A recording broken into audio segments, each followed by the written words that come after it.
जय Shri Radhe. Welcome back to my channel Shri ji Ras. आज हम बात करेंगे हमारे पुराणों में वर्णित भगवान के अलग अलग रूपों की। जैसे कि हम जानते हैं हमारे सनातन धर्म में कुल 18 पुराण हैं, जैसे वामन पुराण, गरुड़ पुराण, श्रीमद् भागवत महापुराण, शिव पुराण व श्रीमद् देवी भागवत आदि।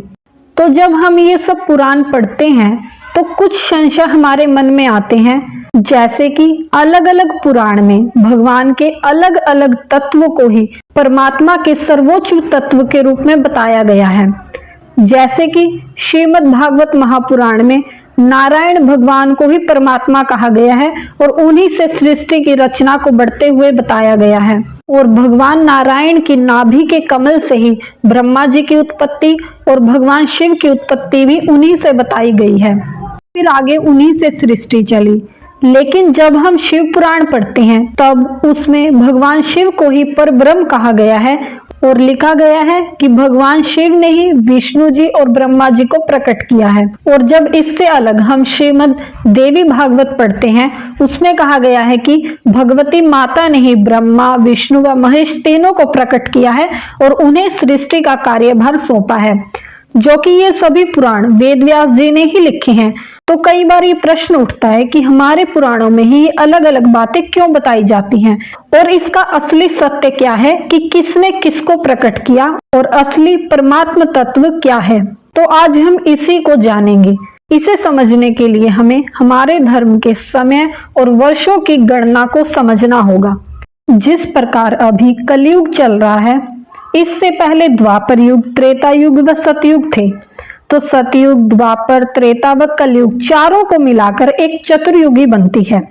और जब यह चतुर्युग का चक्र 71 बार पूर्ण होता है तब एक मनवंतर बनता है।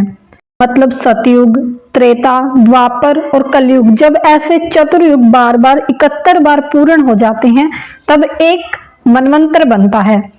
और जब ऐसे 14 मनवंतर पूर्ण होते हैं तब एक कल्प बनता है। प्रत्येक मनवंतर में, जैसे अब कलयुग का अंत होगा और सतयुग आएगा, जब ऐसे 71 बार चतुर्युग पूर्ण होते हैं तब मनवंतर बदलता है। और मनवंतर बदलने से इंद्र बदल जाते हैं, सप्तऋषि बदल जाते हैं तथा आदि प्रधान देवताओं को भी अपना पद छोड़ना पड़ता है। अभी वर्तमान समय में 7वां मनवंतर चल रहा है, जिसमें पुरंदर नाम के इंद्र हैं। और अभी 7वें मनवंतर का 28वां चतुर्युग चल रहा है। जब 14 मनवंतर बदल जाने पर तब एक कल्प पूर्ण होगा। ब्रह्मा जी की रात्रि की अवधि भी एक कल्प की होती है। फिर हजारों सालों के लिए सब कुछ प्रलय में हो जाएगा। उसके बाद नया कल्प शुरू होगा और दोबारा से सृष्टि की रचना का कार्य शुरू होगा। इस प्रकार जब प्रत्येक कल्प में परमात्मा सृष्टि की रचना करना चाहते हैं तब किसी कल्प में वे शिव बनकर रचना करते हैं और स्वयं से ही विष्णु, महेश, ब्रह्मा जी को प्रकट करते हैं। और किसी दूसरे कल्प में परमात्मा स्वयं भगवती माँ का रूप लेकर प्रकट होते हैं और उन्हीं से ही ब्रह्मा, विष्णु व महेश आदि उत्पन्न होते हैं। और कभी नारायण बनकर वे अपनी नाभि से ब्रह्मा जी को प्रकट करते हैं और शिव को प्रकट करते हैं, तभी सृष्टि का कार्यभार संभालते हैं। वह निराकार ईश्वर अलग अलग कल्पों में अलग अलग रूपों में प्रकट होकर सृष्टि की रचना करते हैं। और इस तरह से हमें किसी भी भगवान में भेद दृष्टि नहीं रखनी चाहिए। वह एक ही ईश्वर है जो अलग अलग समय में अलग अलग रूपों में प्रकट होते हैं। देवी भागवत में उस समय की चर्चा है जब भगवती माँ ने सृष्टि की रचना की। शिव पुराण में उस समय के उस कल्प की चर्चा है जब भगवान शिव ने सृष्टि की रचना की। और श्रीमद् भागवत पुराण, विष्णु पुराण आदि में उस कल्प की चर्चा है जब भगवान नारायण ने इस सृष्टि का कार्यभार संभाला।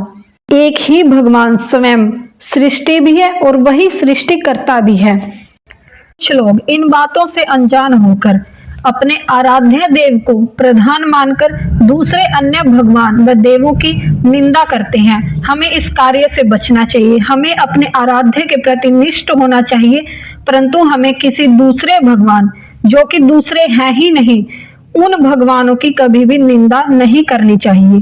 तो आज हमने इस बहुत ही अच्छे विषय पर चर्चा की, जिसके बारे में हमेशा लोगों के मन में संशय उत्पन्न होते हैं। तो अगर आपको ये जानकारी अच्छी लगी हो तो हमारे कमेंट्स में बताएं, वीडियो को लाइक करें, चैनल को सब्सक्राइब करें। जय श्री राधे।